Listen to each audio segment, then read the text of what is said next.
During my college years, I spent far too much time at the college radio station.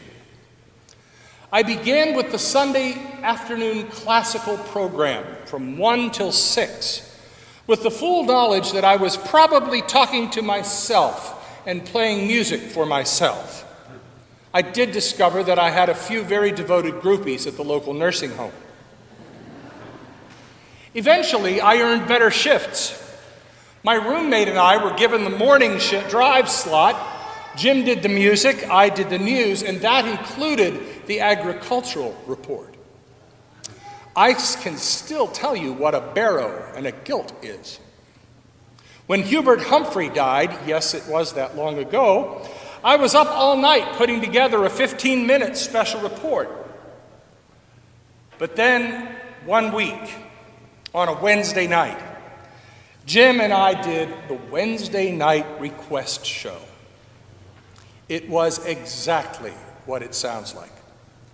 Listeners would call in with dedications, requesting a song and adding someone's name to it. Now remember, these were my college days in the 1970s. We were on a college campus, a place traditionally and sacredly fueled by hormones. So we spent 5 hours saying things like, "This is going out to Mickey over in Shaw Hall from Steve and Eichenauer. The music of Mr. Bill Withers because Mickey always makes it a lovely day." And then we would get a call from Mickey.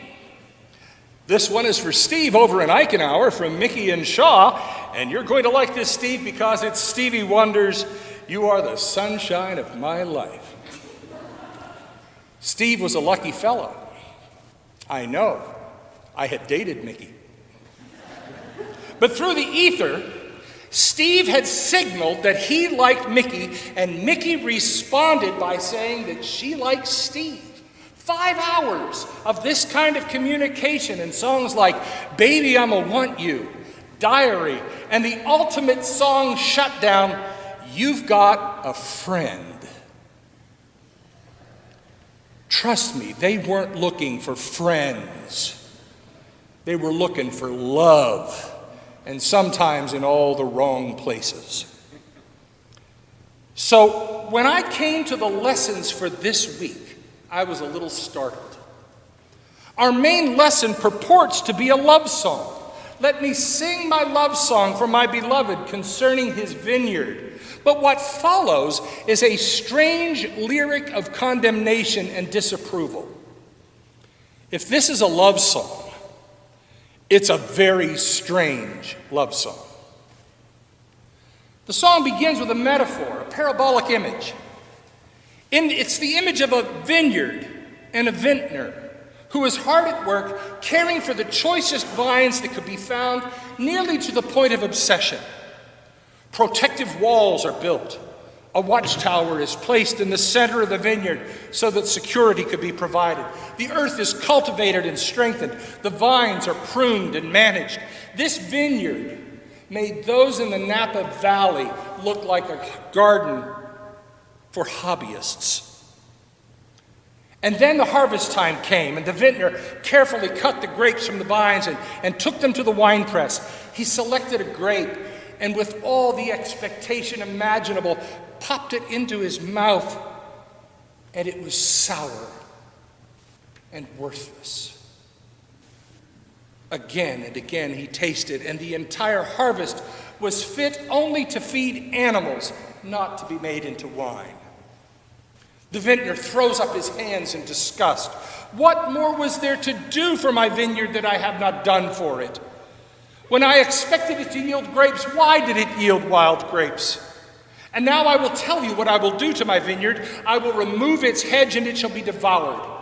I shall break down the wall, and it shall be trampled down. I will make it a waste. It shall not be pruned or hoed, and it shall be overgrown with briars and thorns." No one is going to blame this would-be wine baron for giving up. He had done everything exactly right. He had shown every possible form of care, and it was all for naught. If this is a love song, It is a song of unrequited love. The love was flowing only one way. The vintner was pouring out his life for the vines, and the vines failed to respond to that love. Here on the Wednesday Night Request Show, a sad song of love going out from God to God's people, the music of bread. I found her diary underneath a tree and started reading about me. The words began to stick and tears to flow. Her meaning now was clear to see. The love she waited for was someone else, not me. Wouldn't you know it? She wouldn't show it. The prophet makes it clear. The vineyard of the Lord of hosts is the house of Israel, and the people of Judah are his pleasant planting. He expected justice, but saw bloodshed. Righteousness, but heard a cry. God sings to God's people a song of love, but God's people do not sing it back. It is a love song, but a song of unrequited love, a song of love rejected. God is still singing that song. God's love echoes through the cosmos, a song of love that echoes down the ages. But how are we responding? God sings a song of justice. What are we singing back? God sings a song of righteousness. Do we even know the tune? This is not just a song meant for the ancient people of God.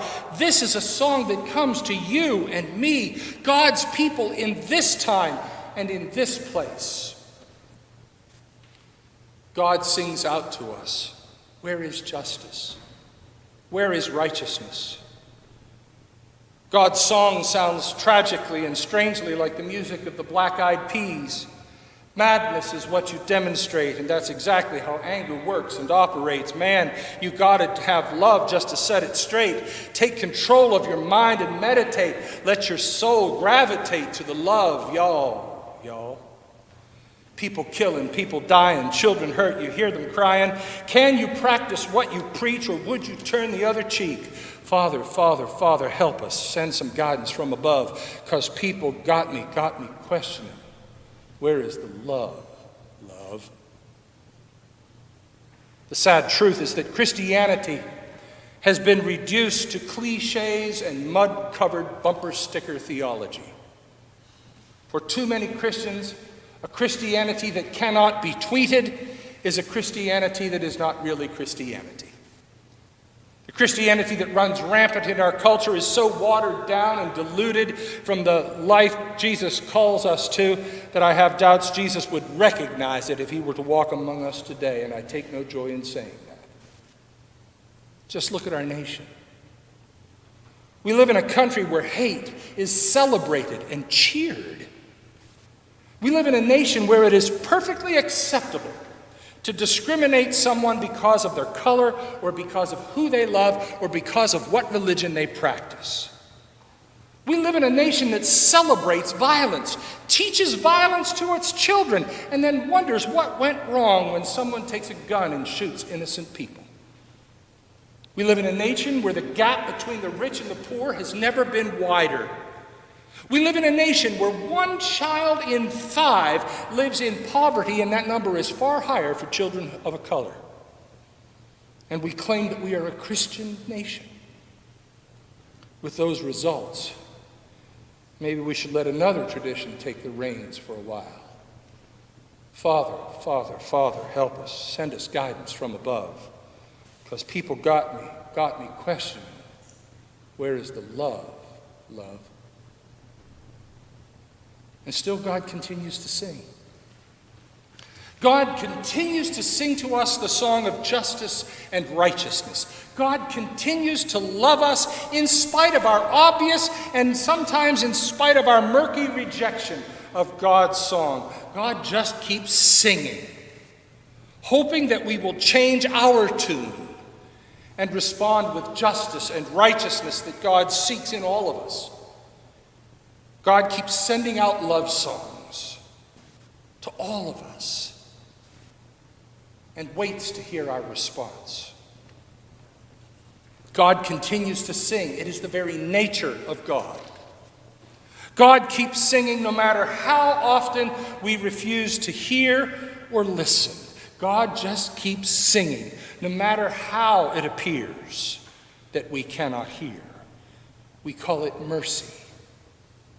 We call it grace. God continues to sing, and God's people still have a million opportunities to return the song. God's people, you and I, have all kinds of ways to answer God's song with a song of our own. The song of justice and righteousness has many tunes, many verses, many interpretations. Surely we can find one or two that we can sing with gusto, even passion. God continues to sing this very strange love song. It is a song of love offered and love rejected. But there is still time to write a few new verses to the song. There is still time to sing a new song, a better song than we have sung in days gone by. Father, Father, Father, help us. Send us guidance from above. Because people got me questioning. Where is the love, love? Father, Father, Father, help us. Send some guidance from above, because we are ready to respond. Here is the love, love, for now and evermore. Amen.